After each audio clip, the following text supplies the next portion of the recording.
Vamos a pasar ahora a una serie de preguntas, ¿vale? Son preguntas directas, aunque obviamente te puedes explayar en ellas todo lo que creas oportuno, ¿vale?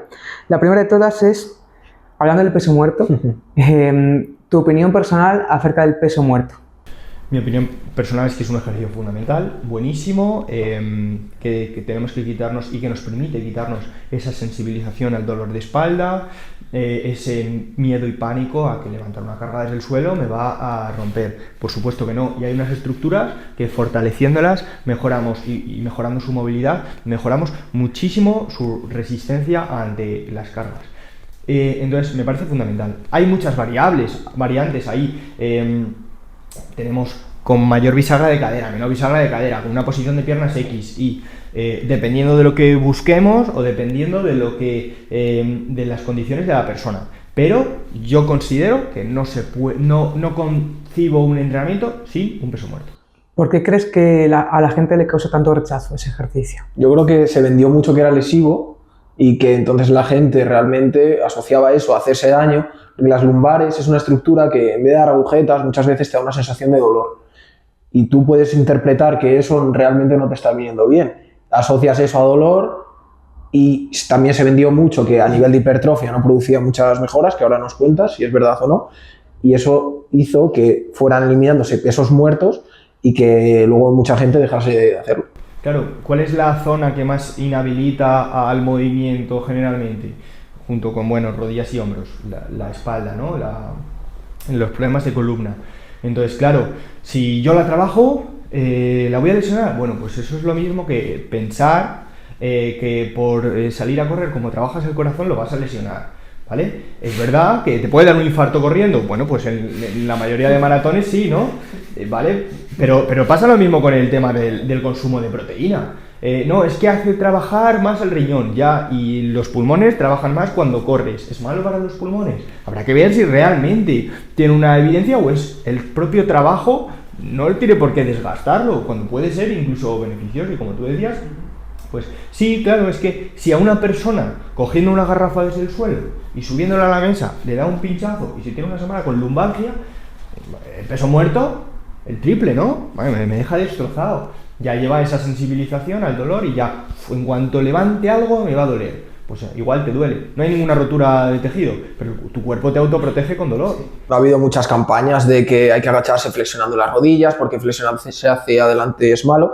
Y bueno, un concepto que habla mucho Gabri es la fragilización. Fragilizar al paciente y meterle creencias poco a poco conlleva muchas veces a eso, a eliminar ejercicios, pensar que son malos y tener cosas en tu cabeza que realmente igual no son así. Y luego te toca a ti andar educándolo. Es que luego vienen a consulta y desarrollan la kinesiofobia. La kinesiofobia es el miedo al movimiento. Ese es uno de los movimientos que más me cuesta reintroducir. Y lo tengo que empezar a reintroducir con puentes de glúteo. Después de un puente de glúteo, luego tenemos que pasar a ya un ejercicio más de pie, a flexionar un poquito más la espalda hacia adelante. Luego ya irle metiendo peso, luego un poquito de resistencia y que cuando se quieran dar cuenta están haciendo un peso muerto. Pero muchas veces ya no lo puedes llamar peso muerto porque asocian ese peso muerto a dolor. Entonces, bisagras de cadera o vamos a llevar el tronco hacia adelante, pero si es que se ha visto realmente que hasta incluso, no en un ejercicio, que hay que hacerlo técnicamente bien, sino como movimiento, flexionar la espalda hacia adelante, produciendo una curva en ella, es fundamental, porque si tú solo luego te acostumbras a hacerlo de una manera correcta, vas a agacharte a lavavajillas y cuando te levantes con un plato te va a dar un tirón. Eso es. Y eso es importante que la gente lo sepa. Claro, que el cerebro, al final es quien gestiona el dolor, entienda que no hay ningún riesgo con hacer ciertas fuerzas en distintas posiciones articulares y que no lo sienta como un problema con las estructuras, las tiene fuertes, lo sabe y el cerebro no va a generar dolor ni va a haber ningún problema. Queríamos saber tu opinión acerca del peso muerto con objetivos de hipertrofia.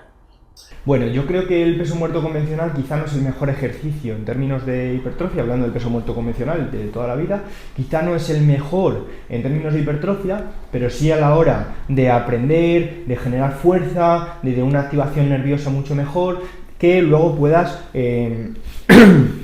transportar o trasladar al resto de ejercicios. Entonces igual es una inversión.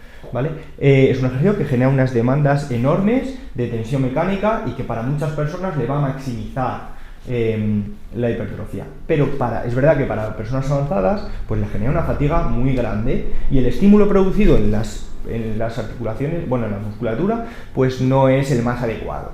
Pero eso no quiere decir que no sea bueno y que no vaya a permitirte luego hacer un remo mucho más pesado, con un control articular mucho mejor y con una capacidad de generar fuerza mucho mayor, que haga que ese ejercicio tenga unas demandas mejores y lo estimules mejor porque sabes remar mejor que si nunca hubieras hecho un peso muerto.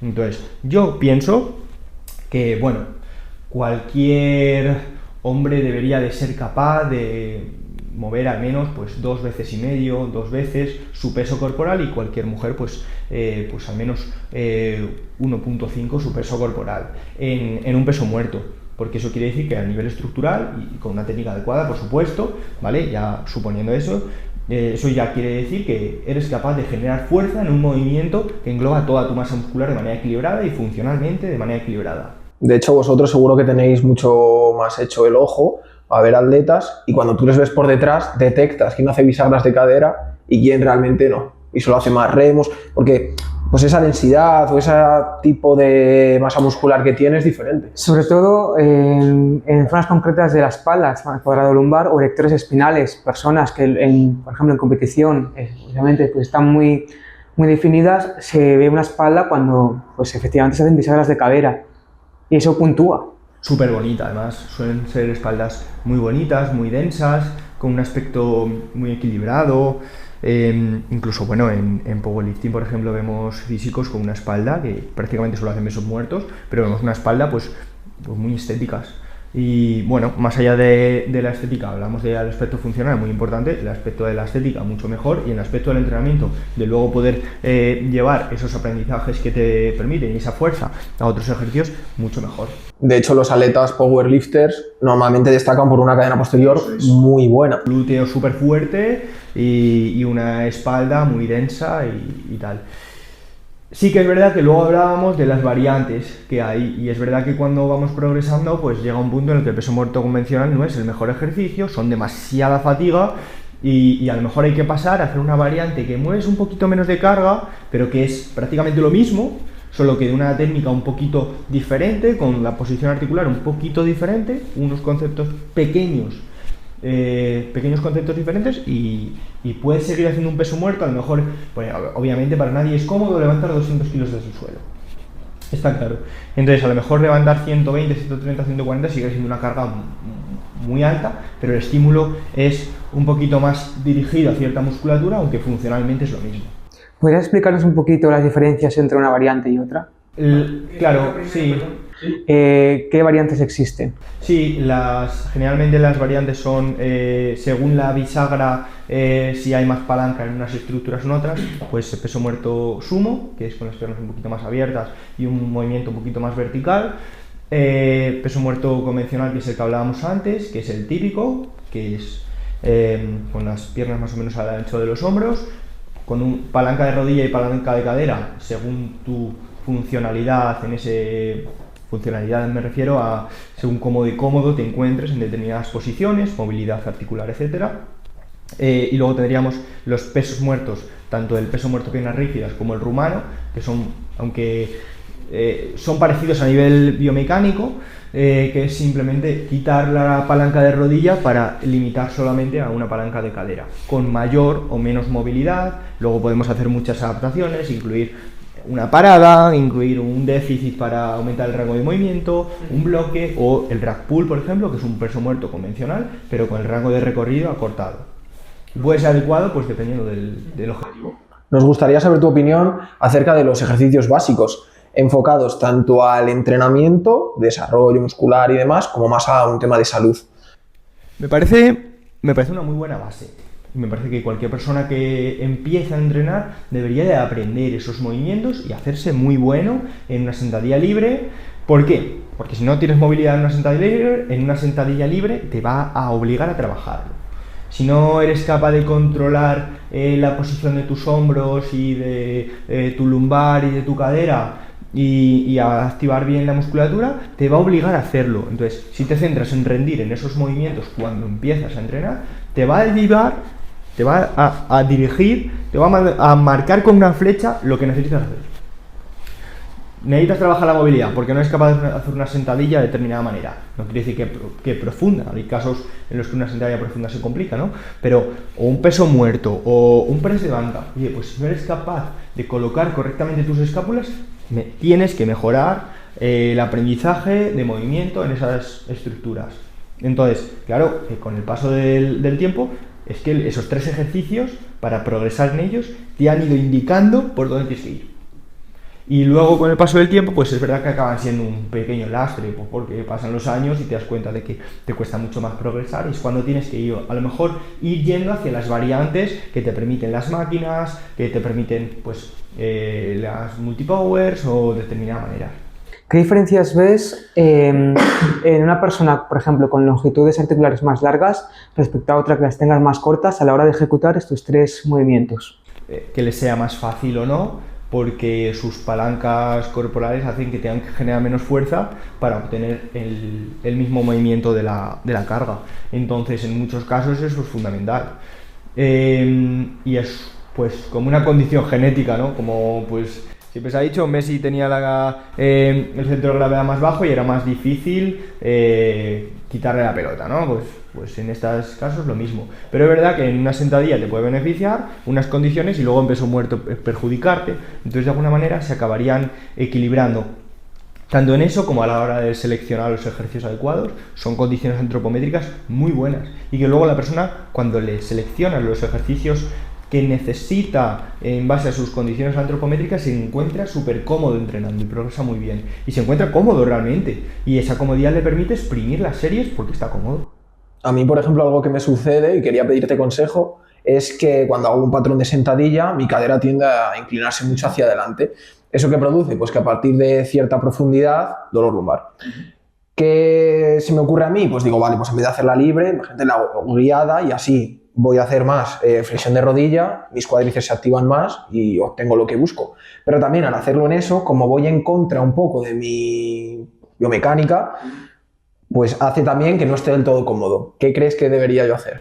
Yo ahí desde bastante pronto pedí para Reyes el típico zapatilla de tacón, ¿no? Para poder hacer esos patrones libres o en cualquier condición, con una dorsiflexión de tobillo que además estaba un poco limitada por varios esguinces y que me costaba liberar, pues ya de por sí tenía la zapatilla de tacón, la de halterofilia, y eso me permitía pues hacer un patrón más vertical, tanto en una multipower, en una sentadilla libre. Pues me permitía un patrón más vertical, más palanca de rodilla y evitar ese desplazamiento de la cadera. A veces hay que mejorar un poco el control del movimiento, aunque según tú dices es por una cuestión de palancas corporales, pues quizá la selección de ejercicios y hacer las adaptaciones para que, si quieres que el movimiento sea totalmente o menos palanca de cadera y más palanca de rodilla, pues hacer esas adaptaciones para que vaya por ahí el movimiento, grabarte y ver qué está pasando. Sí, comprobé haciendo un test que existe, pues, que se aplica también en fisioterapia, que es para comprobar pues, un poco como pues, esos patrones que tienes tú en tu cuerpo, y observé que tenía poca movilidad de tobillo, poca dorsiflexión, y que eso producía que al no desplazarse la rodilla bastante hacia adelante, lo hiciera mi cadera. Es combinar también un poco ese trabajo de movilidad de tobillo y todo lo contrario a lo que hago, que es ir con zapatillas planas, hasta que tenga esa movilidad, ¿no? Claro, ese tacón te va a permitir un extra de movimiento, y luego, por ejemplo, a mí una cosa que me gusta bastante es hacer gemelo el primer ejercicio de la sesión, porque ya te va a liberar esa articulación, la propia activación muscular va a liberar un poquito esa musculatura, entonces el sistema nervioso va a estar más predispuesto que la rodilla avance hacia adelante. Y bueno, que la selección de ejercicios pues pueda ser adecuada para que la palanca de rodilla se maximice el estímulo. Última pregunta de esta sección de preguntas. ¿Qué opinión te merece el cardio a la hora de maximizar las ganancias de masa muscular? ¿Crees que te ayuda al progreso o que lo perjudica? Claro, en la mayoría de ejercicios yo requiero un cierto estímulo cardiovascular y ser capaz de producir esa energía y que, pues, básicamente, que no se me salga el corazón por la boca a la hora de hacer una sentadilla, un peso muerto o determinados ejercicios. Si fallo y tengo que dejarlo porque no aguanto a nivel cardiovascular o a nivel cardiopulmonar, tengo un problema. y no estoy pudiendo tener un estímulo adecuado por falta de resistencia cardiovascular. Ahora, la combinación de los dos, como se habla ahora en un entrenamiento híbrido, me parece que hay que coger un poco más con pinzas, son más variables, la capacidad de recuperación en el cuerpo humano es limitada y depende de cuánto estímulo quieras darle a cada una de esas dos capacidades, porque esto es como un vaso. Tú en tu día vas llenando ese vaso con cualquier estrés que generas. El entrenamiento de resistencia va por un lado, llena ese vaso. El entrenamiento de fuerza llena ese vaso también. Tu estrés diario, actividad diaria, también. Si el vaso rebosa, tenemos un problema y luego, pues, falta de progreso, sobreentrenamiento, etc. Entonces, ¿se requiere una buena capacidad cardiovascular para entrenar? Sí. ¿El entrenamiento híbrido es viable? Perfectamente. Pero hay que hilar un poco más fino, entonces. Sí, cada vez hay gente que se está poniendo fuerte y que también entrena de forma híbrida. Y antes sí que se pensaba, y no sé si ahora sigue siendo así, que cardio es salir a caminar, darte 10.000 pasos. ¿Eso es cardio? Bueno, eso es actividad física, sí, actividad física diaria. Y lo que sería el NEAT. El NEAT, no deriva del entrenamiento, eso es. Eso no es cardio, ¿vale? Trabajo cardio es lo que ahora se llama fase 2, la zona 2, ¿no? La zona 2 de entrenamiento, que es la zona en la que es más aeróbica pura, sin demandas anaeróbicas prácticamente, y bueno, pues lo típico aeróbico un poco más ligero. Pero bueno, a nivel cardiovascular sigue habiendo otras zonas que se pueden trabajar más. Ahora también se ha puesto mucho de moda el airbike, ¿no? Pues también es un estímulo muy bueno a nivel, unas zonas mucho más altas, porque la producción de lactato es mayor y requiere esa tolerancia a la fatiga generada por el lactato. Y combinar este cardio, sobre todo en fase 2, puede producir mayores ganancias incluso de masa muscular, porque al mejorar cardiovascularmente, obviamente tu funcionamiento interno mejora, por lo tanto, esto luego lo puedes llevar a que tu musculatura funcione mejor y sea más óptimo, o al enfocarte en dos cosas, esto os lo quiero preguntar a los dos, si te enfocas en dos cosas, ¿vas a progresar menos sí o sí? Bueno, depende ahí del nivel del atleta y el nivel de estímulo generado por cada uno de ellos, o sea, porque en cada uno de esos entrenamientos.